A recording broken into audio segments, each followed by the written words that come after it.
welcome. This is my very first weekly Facebook Live for this year, and I'm really excited about that.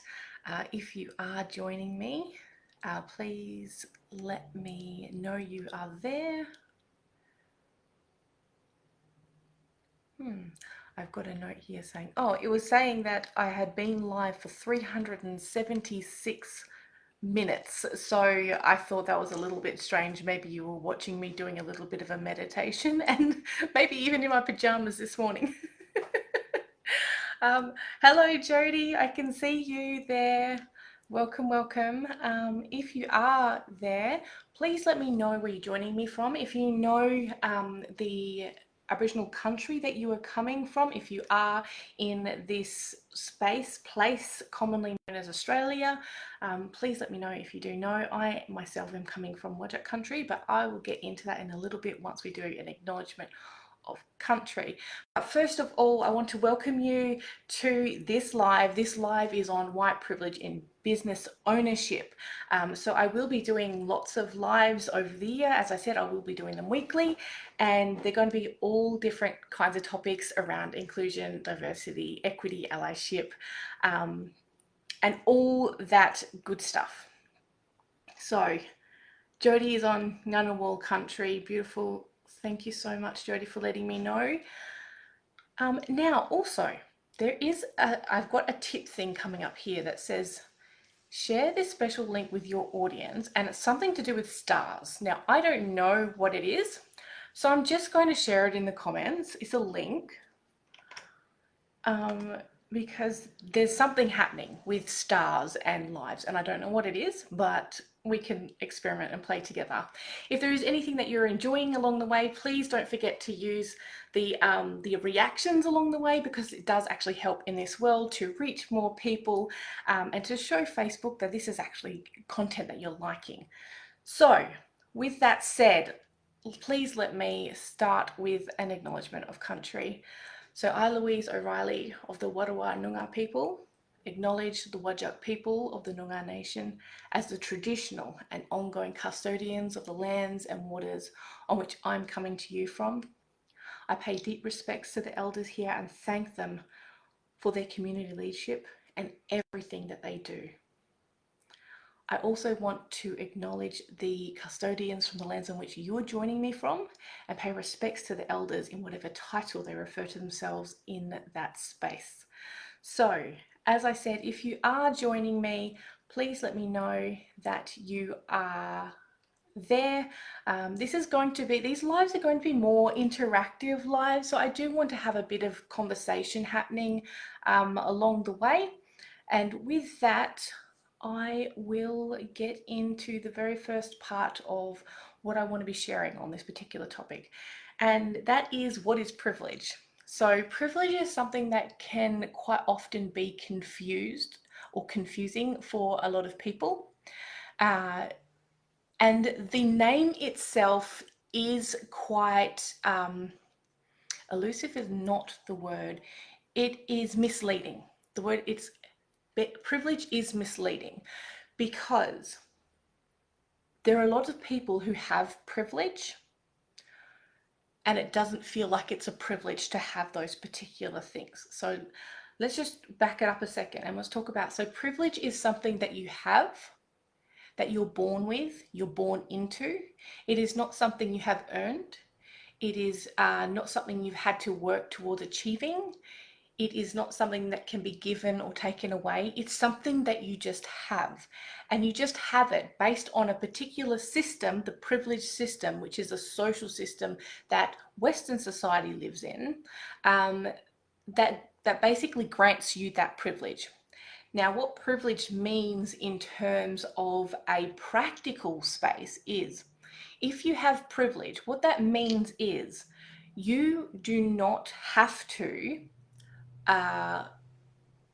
overcome certain challenges or obstacles in order to access things or in order to be heard or seen.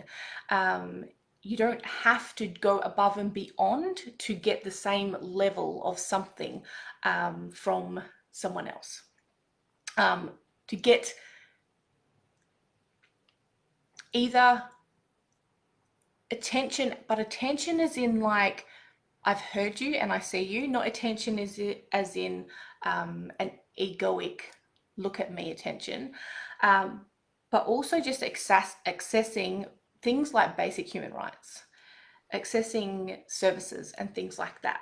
So if you are there, how are you going? How are you traveling? Are you still there, Jody? I'm afraid when I shared that link, it did something.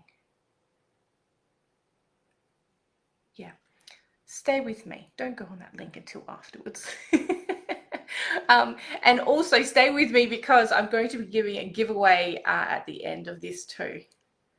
You're still there. Beautiful, because it's not actually letting me know that you're there anymore, which is interesting.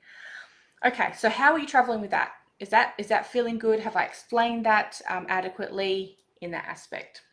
The next thing we're going to look at is, okay, so we're going to talk about white privilege now. So white privilege, there is a structure for it. And this structure looks like this. Awesome. Great explanation. Awesome. Okay, so the bottom is things like all of those systems of oppression. So you've got something like, you've got genderism and racism and sexism and ableism, Eurocentrism, educationalism. All of those things are systems and pillars of oppression.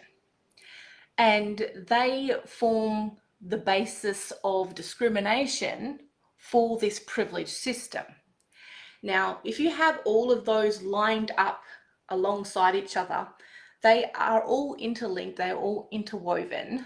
But if you are to silo them, I guess, if you were to silo them one by one, what you would actually have is an overarching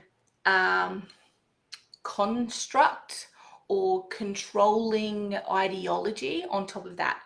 And on top of that is white supremacy. So white supremacy basically says, I've decided that you need to be this, and this in order to be valued, or they are the preferred traits, or if you do not have these, you are not as worthy or as important. You are lesser than in some way. So white supremacy is the overarching controlling factor, controlling system, and each of those systems of oppression come off that.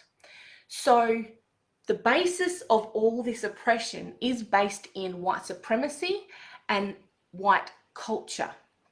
So when you look at it from that aspect, when you're talking about white privilege, you're just talking about privilege in general, because that is the basis of where it stems from.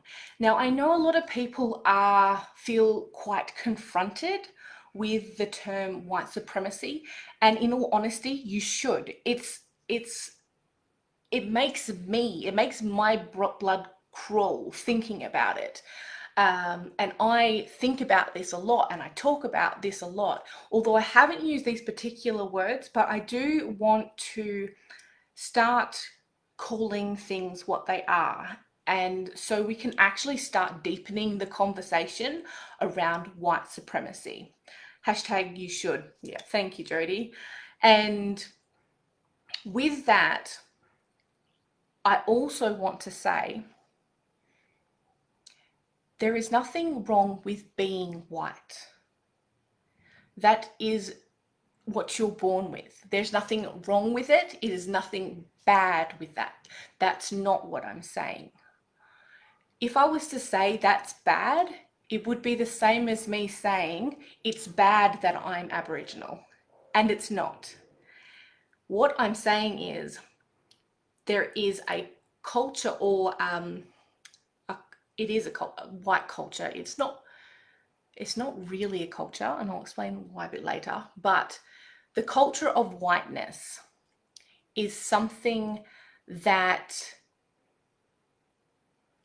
is the bad thing. So you being white is not the bad thing.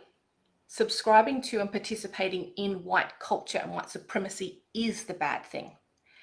And if you are unsure now, feeling like, well, if I don't fit into white culture and I am white, then how do I fit into it? The thing is, white culture and this concept of whiteness is a made up thing that puts together all the people who are the most privileged, considered the most privileged in the world, into a big melting pot and says, you're all the best. This is the community that you belong to, and in order for you to continue being the best, you must do these particular things. And while we don't do them consciously, we are indoctrinated into these systems, into the ways of behaving, into the ways of thinking, into certain stories and biases. So if we can go, okay, I have white skin, but I don't actually belong to white culture or whiteness. I actually belong to the culture. I have a Scandinavian culture, or my culture is from England, or just actually connecting with your roots of it. You still belong somewhere, you still have a community, but the community is not based on whiteness. It's based on the origins from where you're from, your bloodline and your heritage. Okay, so now we've talked about whiteness, we've talked about privilege, we've talked about white privilege and white supremacy. Let's now talk about how those things show up in business ownership or are expressed through business ownership. How are you going, Jody? Are you traveling along well with this? Let me know if you have any questions along the way. I'm happy to answer them. So we're going to talk about how this shows up in things like your business decisions, yields and ownership and stuff like that. So when you are born into a culture where the dominant culture of the space is white culture, you don't actually have to learn about other cultures. You don't have to learn different ideologies. You don't have to learn about different ways of doing things, because in the space that you're born, you have been taught that the white way, the Eurocentric way, is the best way. And so there is no need to learn anything different from what you know. Also, when you are born into that kind of privilege, everything around you is built in order to be the most accessible for you, the easiest for you, the funnest for you, the most considered for you. It's all spaces where you're valued. And with that, you just exist, and existing is great for you. And with that existing and not seeing any of the challenges or obstacles that people from marginalized communities see or experience, that limits your paradigm of understanding of how the world works in terms of life experiences. It also limits your paradigm of understanding how business works. And so with that, you quite often see businesses in white culture that are basically carbon copies of each other. There is almost no distinction between the two, or three, or four, or thousands. And the only real difference is you might have a different business owner. And to me, that's sad, because there is so much more to you than that. That can be expressed, that can come through. But with that, you only then jump into Eurocentric ideas of business and how business should be done, and the processes for business and the business systems. So if you're only looking at it from an experience which is a wide experience, and you go into business and you only know business in terms of this one structured kind of way, it's very hard for you to make any other decisions that might actually be more inclusive, because that's all you know.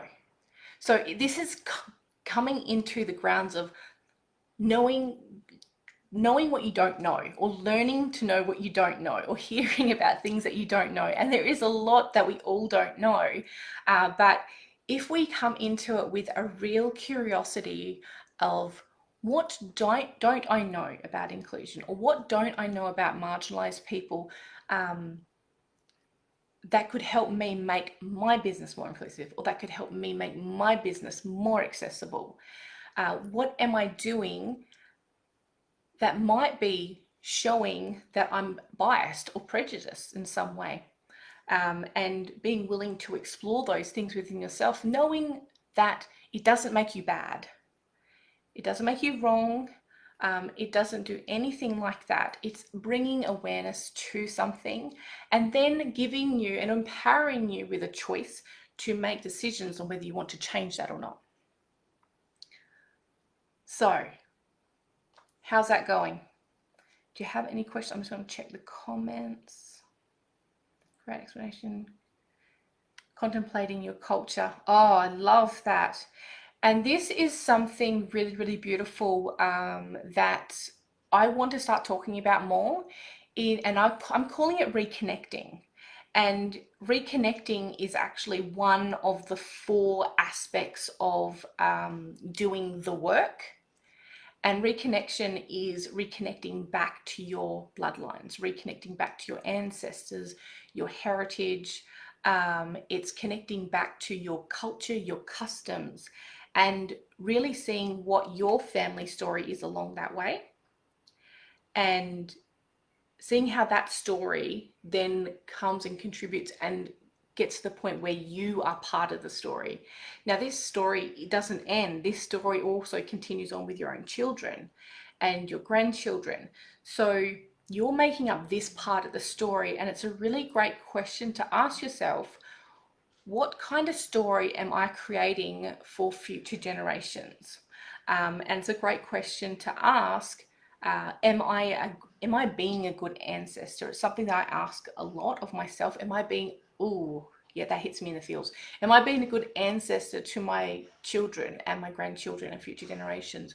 But it's also a good question to ask: what has the story of my family been before me? What footprints have they left? What impacts have they contributed to? Or what events have they been involved in, and how have they been positive or negative? If they've been positive, that's great to jump in and celebrate that and be proud of those things. If they are negative, you then have a choice of whether you are going to condemn those things or not, whether you're going to undo those things that were done by your ancestors, and are you going to start making different decisions and giving a different trajectory for your family line? Goosebumps. I know. Absolutely. Yep. Goosebumps. Am I being a good ancestor? Yep. Quotation marks. Yep. It's such a good question, because I think that's something that's really quite grounding to ask in this space, because sometimes as business owners, we get really caught up with all the bits and pieces, the marketing, the content creation, the lead generation, the sales. We get caught up in all those different things. But if we can bring ourselves back to going, am I being a good ancestor? And if I was to be a good ancestor, what is the thing that I would like to leave as my legacy? And taking action towards it. Just even one step towards that is progress, which is really, really beautiful. Okay, I'm looking off here because I've actually written a list of things I want to make sure that I share with you. So I will be looking off to the side here. We've already talked about you don't have or see the experience that marginalized people experience in their life, because you are often given, or it's built in a way that is great for you. Quite often you think that Eurocentrism, or the Eurocentric way, is the right way or the best way to do it. So why would you ever question it or do it any different? And that's a learned or taught thing. And also, if you belong to a group of people who are the privileged in that group, most likely, more than not, you can't see the privilege in it. You can't see the benefits in it because you're the one experiencing it. And this is why I was talking about the word privilege can be really misleading, because being privileged doesn't mean that your life is easy. Being privileged doesn't mean that business is easy.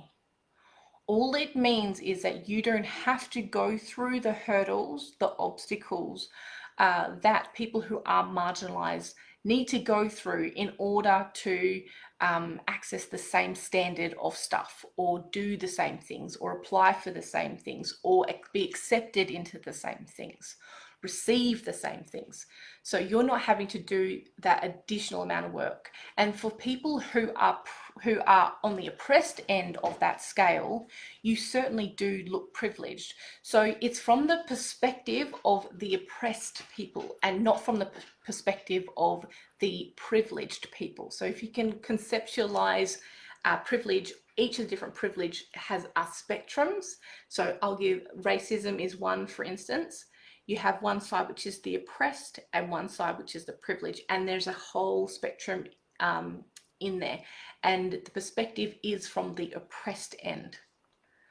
Okay, I've got here, Louise, do you think there's an obligation to undo what your own ancestors have done, or consider what you're best placed to contribute to in what is needed to be done, undone more broadly? In all honesty, no, there is no obligation at all. It is a personal choice. If you feel called to do it, if you feel like that's the right thing for you to do, if you feel like that brings you into alignment to undo the stuff, that's your journey. I absolutely do not believe that any person on earth is obligated to do anything. It's more about what's true for us, what's our truth. And for instance, my truth is to say something about these systems. I can see they're not working. I can see they're broken. I'm extremely privileged and I don't have to talk about this stuff. I can mostly walk in this world with a hell of a lot of privilege, but it's not my truth. Ooh, that hits me again. It's not my truth. It's not what was true for me. It's not what aligns with me and who I am. I can see it's broken and I can see people are being harmed, and that doesn't sit well with me. And because it doesn't sit well with me, it's more harmful for me to not say something than it is for me to exist and accept what is. And my entire life, I've been told over and over and over again, that's just the way it is. That's just the way it is. Just, this is how we've been doing it forever. And I should just accept it. And I can't. I don't know. It's something in my DNA. I cannot accept it. It is not acceptable. Any mistreatment or oppression or deprivation of human rights, I cannot live with. I cannot, that's just absolutely no. So to answer your question, I don't think there is an obligation. I think it's a personal choice whether you want to do that or not. And I think it needs to come from a space, what I call your inspiration. So it's like your internal drive. It's not, the opposite of it is motivation. So motivation is something that makes you do something that's externally triggered or driven. Your inspiration is something that's with you regardless of whatever else is going on around the world. So if you have that inspiration to undo some of that negativity that has been done, or negative things that have been done in your family line, if it's in your inspiration to do so, that is what you should be doing. You can choose to do, not should, it's what you can choose to do. Because I can almost guarantee that you doing it will make your life so much better because it's aligning with you. Okay, I hope that has answered your question. Please don't hesitate to send any more through if you have more. Also, what happens with business owners too is because there is this bias that tells us that business is only done in these certain ways, not only is it hard to see any kind of way, other ways business is done or structured, which it is. In the world, business is done so many different ways. And the way it is done, the Eurocentric way it's done, is one of those ways. And all of the ways are successful. You can be very successful in business doing them all different kinds of ways. But that belief that white is supreme again is the thing that says, well, I would prefer to do it this way because obviously it's the best. Okay, we're going to move into, if you don't have more questions, we're going to move into how it actually impacts your clients. And so in my community, there are lots of coaches, lots and lots and lots and lots and lots of coaches. And a lot of those coaches aren't trauma informed, which I encourage coaches to become trauma informed. Another thing they're not informed about is different cultures, particularly if you are in a space like in Australia and you have First Nations people here and you aren't taking any steps to learn about Aboriginal culture or people or community or things that actually impact the community. You're not looking at how the community is oppressed. You're not looking at things that are based in trauma from things like colonization and things like racism and things like white supremacy and white privilege. So this is continuing on. This still exists. Very, very dominantly, this exists in the Aboriginal community because we can't escape it. It's not something you can ever get away from. It's something you have to live with, you have to consider, and it is in every single space you could possibly occupy. I mean, it's in our homes, it's on the radio, it's on TVs, I mean, even in the privacy of your own bathroom, you're not away from it, because even the structures and the stuff that are in those rooms are Eurocentric. They're not based in our culture and the way we had structures and we have built homes and things like that. So it's something we actually can't get away from. So what happens sometimes is with coaches, when you are coaching, you come from it at a lens of a very Eurocentric view of culture and a very Eurocentric view of how to heal or how to set boundaries or how to deal with certain situations. Because in different cultures, we have different ways of healing, and we have different ideologies of what makes up community and what makes up family and our kinship systems. We have different cultural responsibilities and obligations. And if you are coaching someone who has all those cultural connections, the kinships, the responsibilities, the totems, the family systems, the cultural expectations, and you're coming over it with a lens of another culture, and as the coach, you are the authority in that space, and you are guiding your client to take certain actions or think in certain ways that are based in white culture, you can damage their cultural spirit. You can damage their connection within their culture and their families. You can damage their reputation within their community. There are so many things that you can damage for this person and hurt this person very, very, very badly if you are not informed. And there's a massive danger in that space, because you are coaching someone who is already marginalized and and isolated and excluded from the majority of society and most of the spaces in that society. And then you are then isolating them further from either their family or their culture or their community. That's extreme danger area.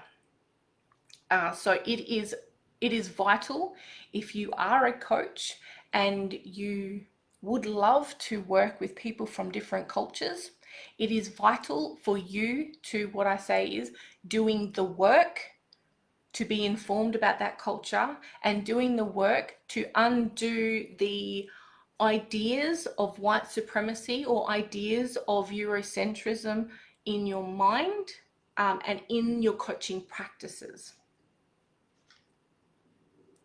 Okay, so Jody's come up. This is one of the things that worries me about promoting myself as inclusive. My coaching is very much about helping the client to find their own answers, but seeing as I'm so ignorant of anything other than whiteness, I may not realize my delivery is culturally safe. That is a fantastic question, and I can answer that in 1 second. I can feel my my throat getting a little bit okay. So with that question, Jody, first of all, if you are inclusive, you never ever have to say you're inclusive. Usually the businesses that say they're inclusive are the ones who have no idea what that means, and therefore they feel they have to say it. If you are an inclusive business, it will show through in what you're doing in your business, how you're talking. It will come out in your copy, it will come out in your images, it will come out in your processes, and you can see that you are being inclusive, because inclusive is not something you can actually have as a title. Inclusion is a verb. Being inclusive is a verb. So if you are not actively being inclusive, it doesn't exist with you. So you can't, for instance, do a cultural awareness training one day and then go, oh, I'm culturally aware now, because you've done it for the one day and that's gone now. But culture evolves and culture changes, and so that awareness needs to continue. And especially when people from that particular culture are learning about the culture every single day of their entire lives, and then there is this expectation that if you do a half-day cultural awareness training, suddenly you're culturally informed. You're not. So, and this actually leads into, oh, actually, let me finish answering your question. Seeing as I'm not ignorant, whiteness may not realize. Yes, and actually, you won't realize that the service is safe, culturally safe or not. And this is where you are continuously doing the work. So you are looking, and these are these 4 parts of doing the work. Okay, so I'll break them down just so for anyone who's watching can understand. So one part of doing the work is looking at your privilege, identifying your privilege and seeing how that privilege works for you in society, how you're participating in the systems of oppression, or if you're participating in the systems that are working to dismantle those systems. The second thing to do is look at always trying to become aware of unconscious biases that you may have. And this again is another continuous thing to do, asking yourself where you can improve that. Now, with the unconscious bias stuff, that is something that you will need to engage someone else in. So usually I actually really encourage working with someone from marginalized communities, because they are the ones who are going to ask you the right questions. They are the ones who are going to point your focus on things that you may have missed. They are the ones who are going to know the most harmful things that people in your space might be doing. And so you can work on all that kind of stuff. So they are both continual. Unpacking privilege and uncovering your unconscious bias stuff and working towards whether you need to change that, release it, reframe it, all that kind of stuff. And then another part is reconnection, which I've already talked about. So that reconnecting part is reconnecting back to your family line, your heritage. And now I know not everyone has the privilege to be able to do this. And there are some spaces where you can find information to get back to your family. Just know that you do belong, and you don't have to be part of white culture to belong.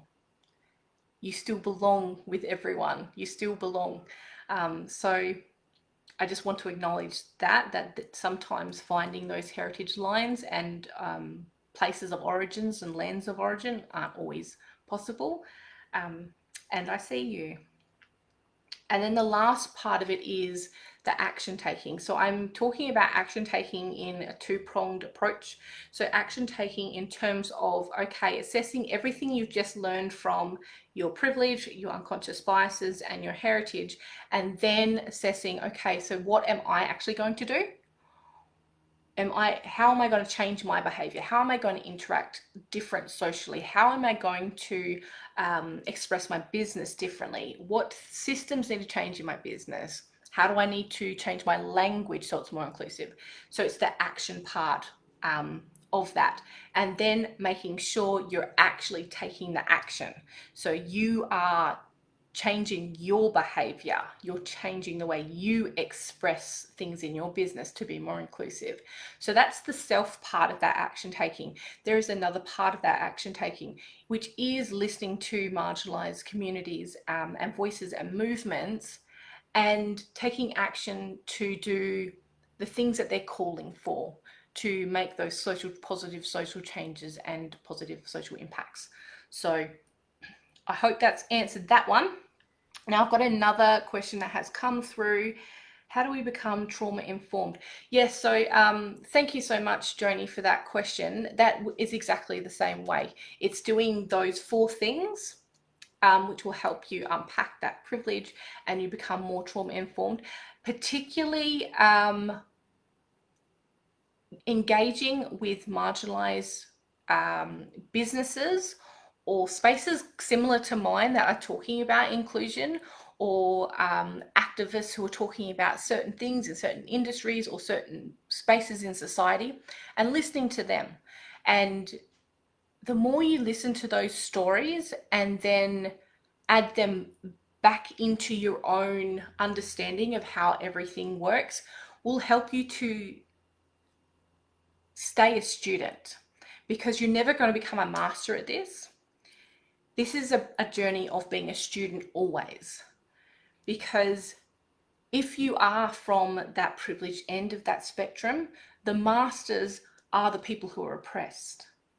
They know that system inside and out. They know the problems. They can see the problems. They can see how they're broken. And because they can see all that stuff, they have a much wider view and vision and understanding of how it all works together. And when you know that from that perspective, you are the closest person to the solutions to those problems. And they will always be the master in those spaces. Great, you've written those. Beautiful, wonderful. So it really is. And I'm not going to come on here and say, oh, this is a quick fix. Come and jump into like a 12-week program, or come and do an hour workshop masterclass or something. This isn't that kind of work. This is a personal evolution journey, and it is something that you do when you have reached a certain level in your own personal identity and growth. And I talk a lot about energy. When you have reached a certain point where you are self-actualized, and now you are looking at, okay, how can I spread that out again and contribute back to society? How can I make sure I'm not causing harm? How can I do things in this world that actually lead to a better outcome at the end, or leaves a beautiful legacy, or makes a better world for future generations? So that is what this kind of work is. And this is why I like to also consider anyone who does this kind of work, you're on my team. You're my team member. We're a community, and I want to build a community of people who are interested in and want to be inclusive, and who have that drive to do the work on themselves and on their businesses that actually changes the way we do it, that changes the culture, that starts to dissolve that Eurocentric version. It starts to dissolve the privilege system. It starts to dissolve white supremacy.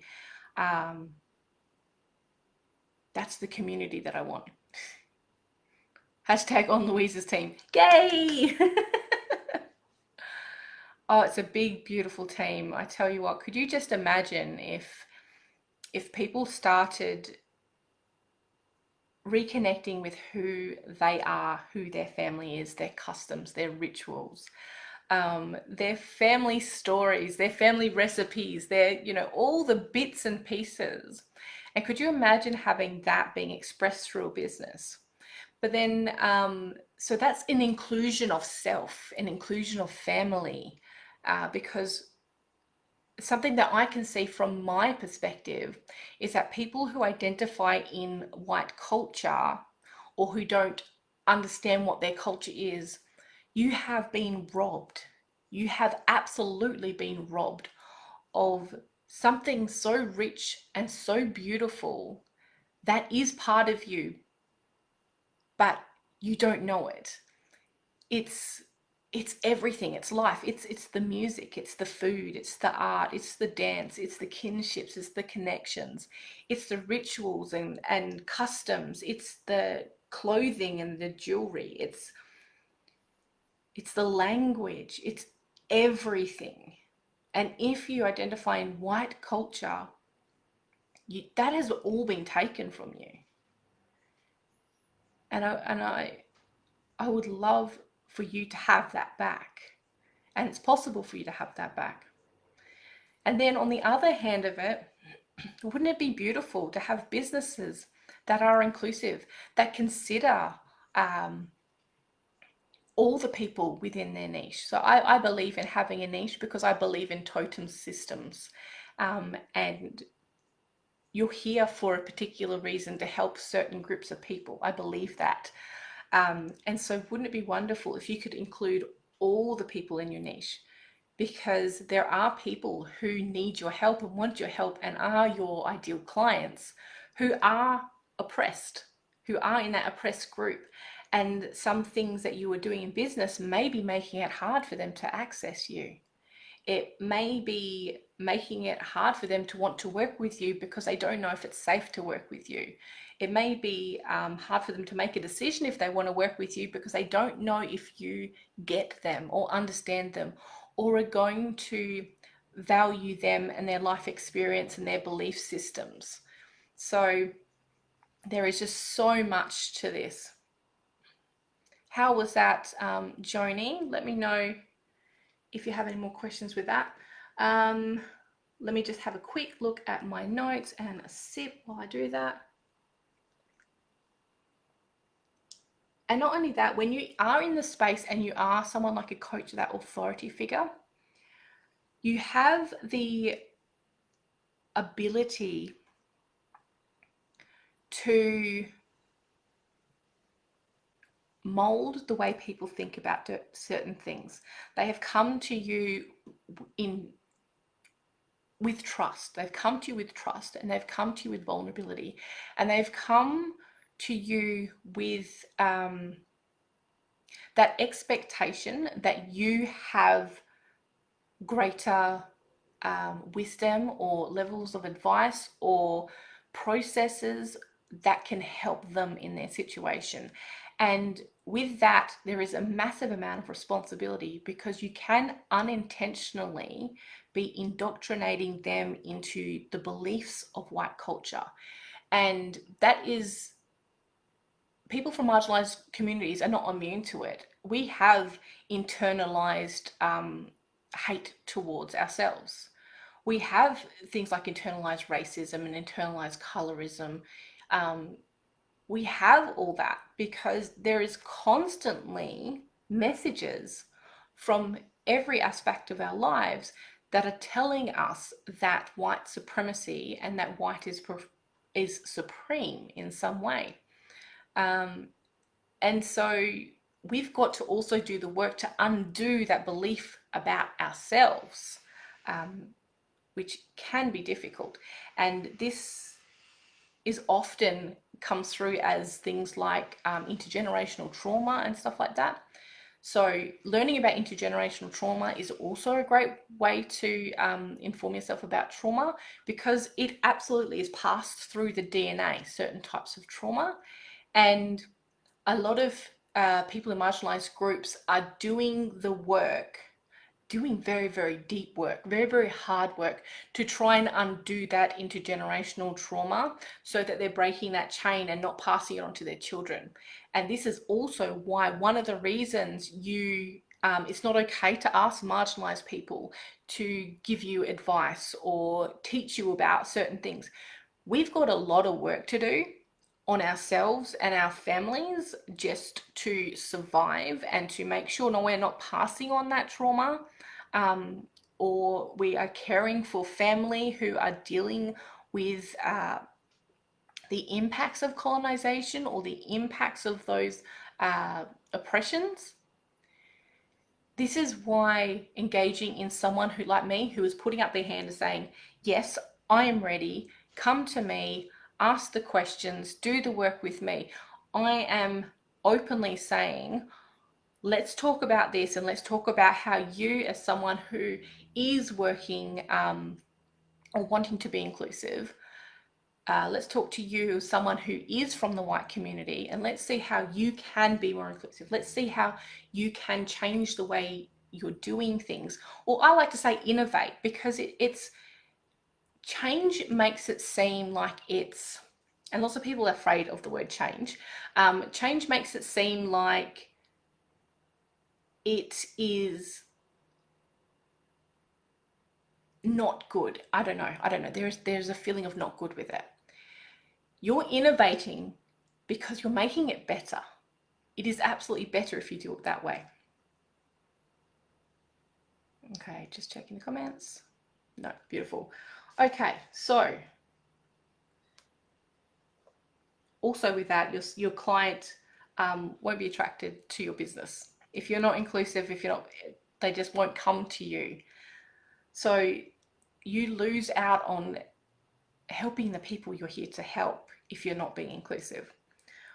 And the last thing I want to talk to you about on this particular subject is what can actually be done with privilege, because you're born with it. It's something that you've got, you can't get rid of. We're operating under this system currently. I have 100% faith that this system will not last. It is already dissolving, it is already crumbling, and we are already looking at innovating the way we interact socially with each other and things that are acceptable and not acceptable. But what can you do right now? So the beautiful thing about having privilege is that you then have influence.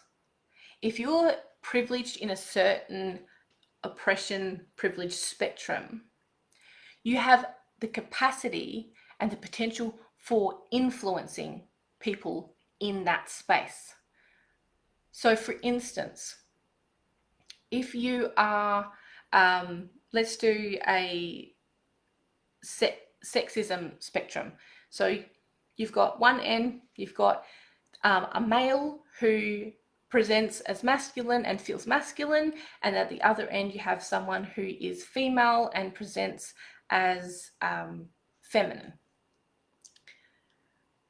If you are on that oppressed end, which is the female end, and you try to change the minds of a group of men, you do not have the power in that space. You do not have the capacity for influence in that space.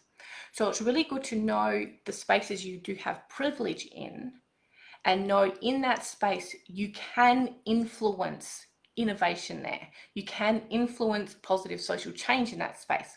So if you are in a space where you are on that privileged end, you can be asking questions like, I've noticed that everyone here kind of looks the same, kind of has the same cultural background, kind of thinks the same.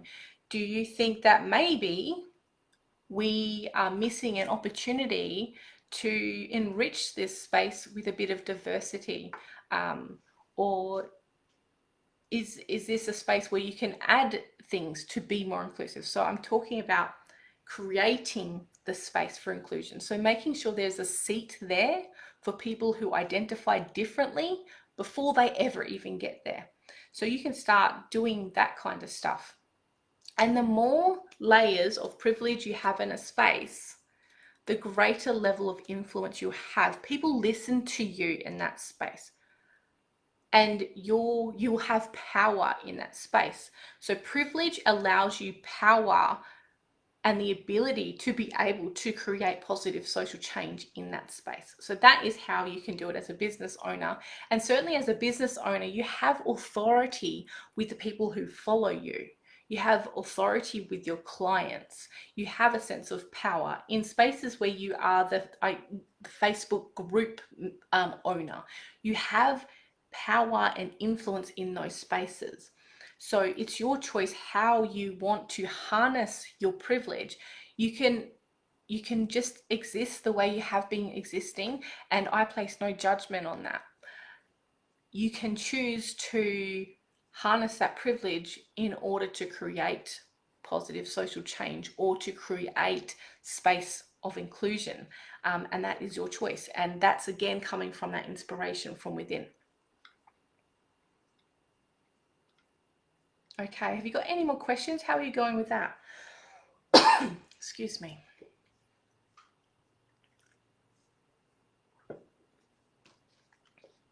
Did that make sense? And can you see how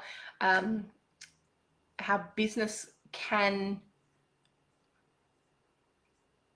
show privilege? It can be expressed, and often not the way you know it. Nodding along, wonderful,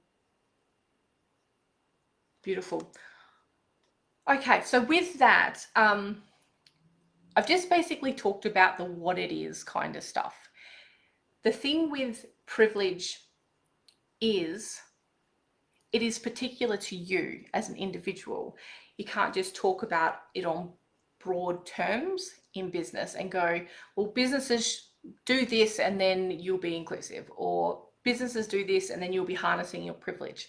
It really does work on an individual business space, and it also works on an individual space. So you as a person, it's very bespoke in terms of the things that are best for you, and things for you that will create the greatest potential for influencing change. So what I would like to do is invite you to a workshop I'm hosting next week. And that workshop is called, I'll make sure I get the name right. It is Business Privilege and Influencing Change. That's what I'm calling it. So if you would like to come to that workshop, that is a paid workshop. In that workshop, we will be looking at you as a business and you as an individual, and really defining, okay, what are your privileges? What are some of the business systems or the way you're doing business that might be showing or expressing that white privilege through? And looking at, okay, these are the ways that you can actually use that privilege in your business to create positive social change, or use it to influence inclusion or create inclusion. So that's what it's going to be, a workshop. So you're actually going to be working through the stuff, and you will have actionable stuff to do at the end in your business. So that is coming up next week. It is on the 10th. So next Thursday, I think that's next Thursday. It's on the 10th, and that is $99 for that workshop. Now with that workshop, I will be hosting it in my membership. So my membership is the Inclusion Creators Collective, and with that $99, you will actually get a whole month in the membership as well. So on top of getting the workshop that we'll be doing live together, you'll also get a 1-hour coaching session with me, and the next one is, I think I did write it down. I did. The next call is on the 7th of February. So get a 1-hour call with me. So you can ask me any questions you want to do with inclusion in your business. And then we have on the 10th is the workshop together. Then we skip a week, and the following week there is also a Uncovering Unconscious Bias workshop. Now that's on the 23rd of February. So with that one, every single month in the membership, I focus on a different topic to bring up unconscious biases that may be lingering in there in the unseen. So I have a whole bunch in there already. With that membership, you also get access to all of my paid courses. You get access to all of the previous Uncovering Unconscious Bias workshops. And we have a beautiful Facebook community where you can learn the stuff. You can share anything that's going on with you without the shame attached to it, because unpacking privilege and discovering some of your biases is not easy. Sometimes it can be really shocking, and sometimes it can feel lonely, and sometimes it can feel hard. In that space, it's okay to share the things you're going through in that space. And you can practice in there. If you're trying to learn how to be more inclusive in your wording, or you're trying to learn to speak naturally using them, they pronouns, you can come in that group and practice it. And you have people who are wanting to cheer you on in that space and support you in that learning and growth in that space. So, excuse me. So that is what I'd love to offer you, and invite you to come and join with the other members in the Inclusion Creators Collective membership. As I said, it is $99. That's 99 Australian dollars. And with that too, I do have a 30-day money back guarantee. So if you're in it and you're day 29 and you're like, this doesn't work for me, I don't like this, no questions asked, you'll get your money back. I want to make sure that space is a space that you actually really want to be in. And with that, you can come just for the month, so you can do the workshop and all those bits and pieces, and you can leave. There is no minimum time to be in there. If you would like to stay on, you're absolutely welcome to stay on further as well. I would love for you to stay on, because I do love the Inclusion Creators Collective membership, and it's such a beautiful community in there. So the more the merrier. I love that. And what else is there? What else did I need to tell you? Oh, also there are payment plans. So if the Inclusion Creators Collective membership is somewhere you think I would love to be in it, you have the option to stay longer if you want to. So you can pay for up to a year with me, which I think is, let me just calculate that. So let me get out of that. I should know it by heart, but I'm not one that really retains information like that. So for the whole year, working with me almost weekly and having access to me for an entire year, that is $1,188. So I make sure I do equitable pricing with this, that no matter what payment plan you choose, you could choose a monthly payment plan, bi-monthly, quarterly, 6-monthly, annually. Whatever payment plan you have, it's still the same rate. You do not get any additional fees with whatever payment plan you choose. So that is that. And also, I have another equitable payment plan as well. Well, it's not a payment plan, an equitable payment option. If $99 is a stretch for you, please DM me, because I want to make sure this is accessible for everyone, including people with low income. So just message me and we can have a chat about what we can do to support you in accessing this information and making sure you're working towards inclusion as well. So that is it. How are we going? I would love, love, love, love, love to have you at the workshop. It is next week. Any questions? But other than that, I can hear a wheeze in my throat. There's construction happening next door, and I think the dust is messing with my lungs. Other than that, we do have to do a giveaway. Now, I can see there's one person. Who's the one person? Is that still you, Jody? Let me know if it's you. And I'll check my notes to make sure. No questions, clear, beautiful. Obviously, that is you. Well, Jody, guess what? You are the winner of my giveaway. So you get a, yay, it's Jody. So you'll get a free 30-minute one-to-one with me. Bring your questions. I know you've got a lot because you think about this a lot, I know. So message me on the page and we will organize for the one-on-one session together.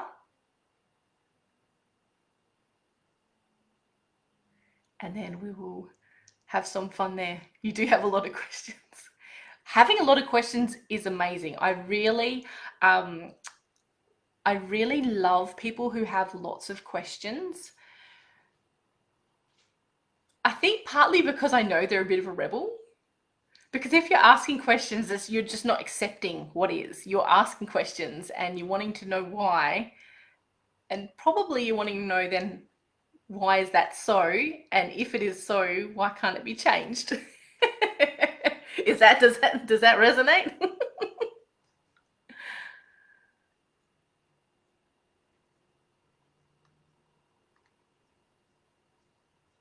You do have a lot of questions. Okay. So that is all for today, because I was going to open up for questions. Not accepting the status quo. Yes. Forgot the status quo. That's what I reckon. Why can't it be changed? Yep. Change maker. Innovation maker. Innovation creator. Yeah, why can't it be changed? So I did want to have this part of it as a Q&A, but you said you have no questions, but I'll stay on for a little while just in case something has come up since I've been chatting. So we've talked a little bit about what privilege is and white privilege, and how it shows up in business, how business influences, white privilege influences business. We've talked about how it can impact your clients, particularly the people from marginalized communities. And we've talked about what can be done with white privilege in your business. I've also given you an invitation to join me next week on the workshop on business privilege and influencing change. Just double checking my notepad on what the title is of it. I have a tendency of calling it one thing and then halfway through I want to call it something different. So this time round I have made the decision and I'm sticking to it. So how are you going, Jody? Nothing else?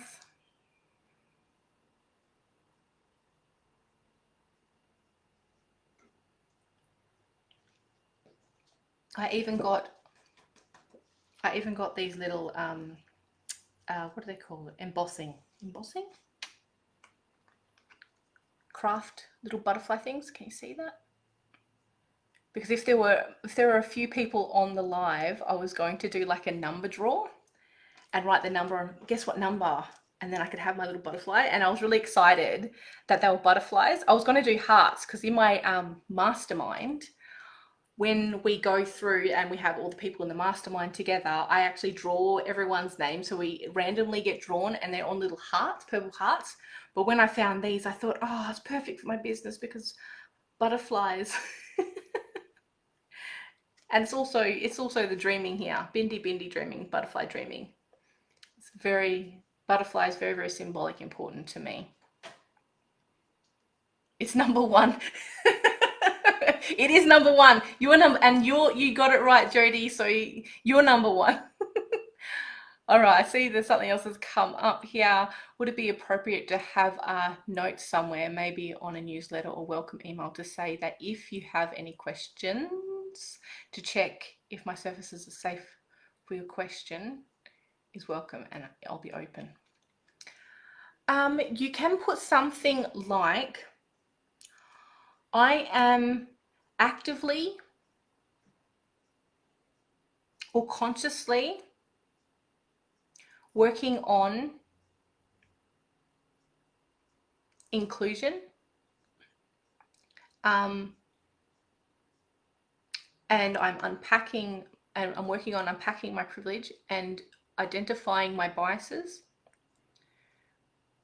If there is something that you would like to ask me, or if there is something that I can improve upon or make it more accessible for you, something along those lines, please get in contact with me. I have opened my inbox, or I've opened my DMs for anyone from the marginalized community to engage with me, so I can be a better ally, or I can be more inclusive or more accessible, or something along those lines. I wouldn't necessarily word it in a way of, if you don't feel safe, because that in itself seems a bit off-putting. But we can certainly work towards getting some better wording for that as well in the session. Beautiful. Thank you so much, Jody. Thank you everyone else who is watching the replay. That is it for the very first Facebook Live. I should probably have had a list of what I'm talking with you next. I don't have it with me. I'll have to flick through some pages.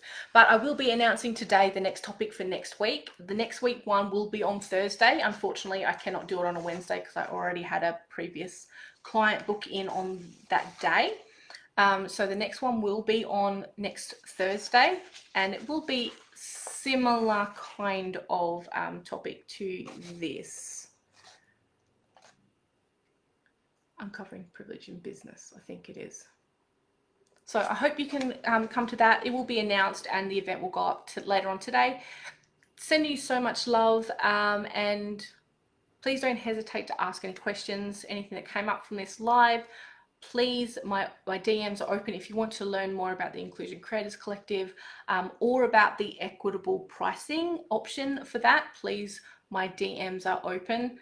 If you aren't familiar with Instagram jargon, that's my inbox, my PMs, we used to call it, the PMs. All right, sending you so much love. Thank you so much for joining me. Bye for now.